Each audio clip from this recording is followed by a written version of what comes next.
Hi everybody, welcome back to Right to the Top. I'm Adam. In today's video, I'm going to do two things. One of them is very, very exciting. I'm going to introduce you to a new book that I've written, and the other one is going to be a sample of the new TOEFL Academic Discussion Question, right? So that's why I said only one of them is exciting, because I know the sample is not that exciting, but you have to look at it in order to improve.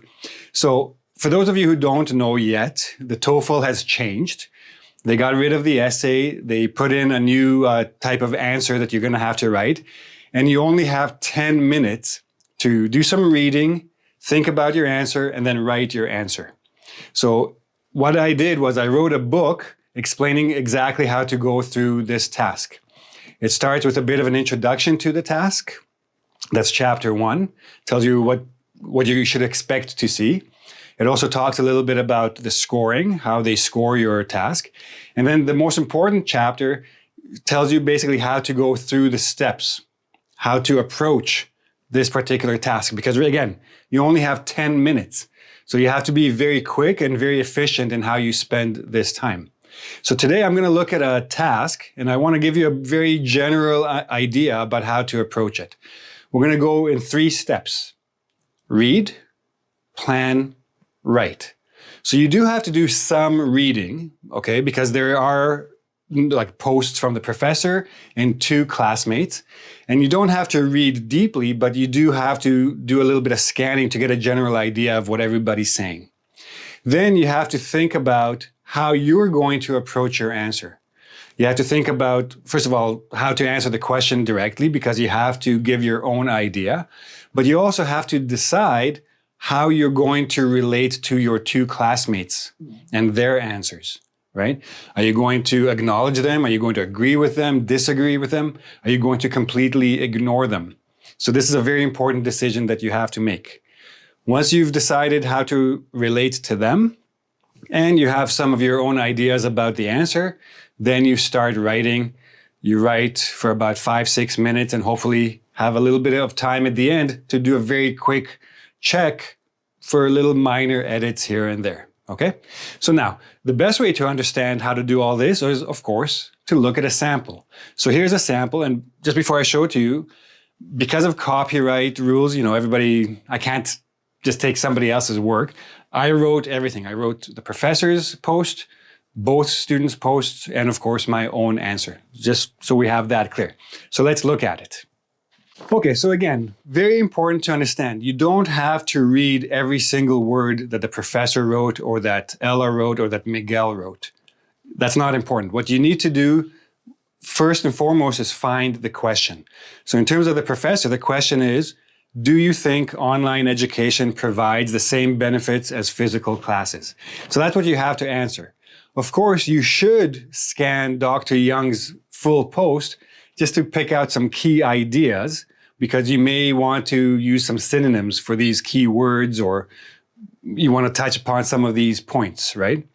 And the same thing with Ella and Miguel. Now, you could choose to ignore them and just go to your own answer, but I always recommend at least scanning their answers and finding out at least their main point, their position, right? So in Ella's case, she says distance education should be seen as equal because ... So she thinks that they are equal, right? They both have benefits. And then you can scan and get her main points as to why. Miguel, on the other hand, thinks that on campus, their interaction is more natural and productive. So this alone makes it a better learning environment and a better education. So he thinks physical classes are better. Those are the 2 key points. And then you can scan for other ideas. Now, why should you scan your classmates' answers and not ignore them and go to answer yourself? 3 reasons. 1, you don't want to repeat one of their answers, right? You don't want to say the same thing that somebody has already said. Now, the only way to know that, what they said, is to actually read what they said. Another point is, if you're not coming up with ideas, if you're like panicked and you just can't think of any ideas for this particular question, their answers will at least spark some sort of brainstorm, and you can, maybe get some ideas from them. And the third reason is that it might be easier to simply use one of their arguments and build on that. either extend it or counter it, etc. Because you'll have the ideas already set up. Okay, so that's actually what I did. Let's look at my answer. Now, before we get into the answers, your actual writing should be done in, again, 3 parts with an optional 4th. The 3 parts are presentation, development, support. The optional part, conclusion. You don't need a conclusion, but I'll talk about that in a minute. When it comes to learning, there are no bad options as long as students gain knowledge and skills. So we're talking about education, we're talking about learning. I'm presenting the topic. While Miguel offers strong arguments, so right away I'm relating to one of the students, I'm relating to Miguel's answer. While Miguel offers strong arguments for on-campus learning, I think he overlooks the ancillary benefits. So I'm thinking like, yeah, he made a good point, but, and I'm going to give you a contrasting point. So he's saying that campus education or on-campus education is better. I'm going to show why it's not necessarily a correct opinion in my opinion, right?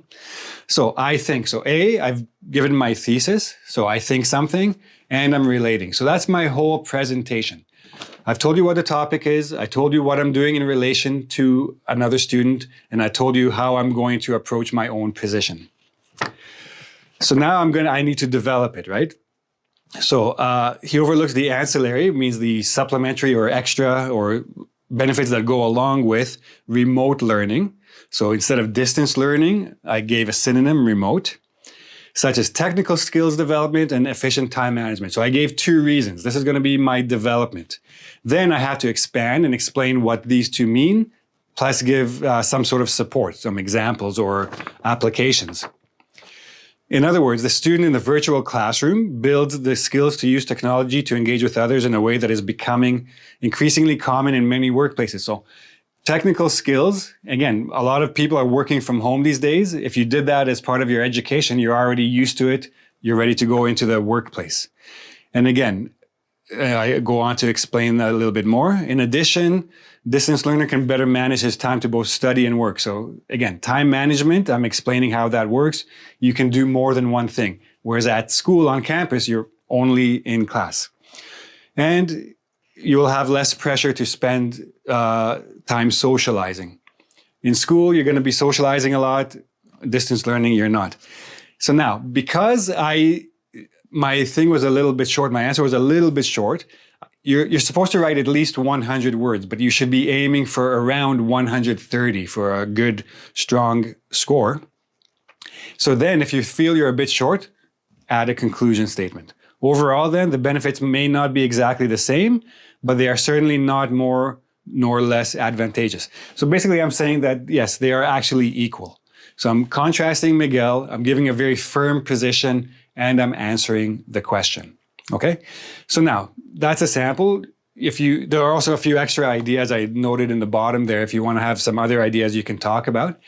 Now, if you want a lot more example, if you want more than 25 more of these samples, I have them in the book. You can look through the book, and it's an ebook, so you can download it. And if you have any questions, please ask me below in the comment section. I'll be happy to answer them. And if you like this video, don't forget to subscribe.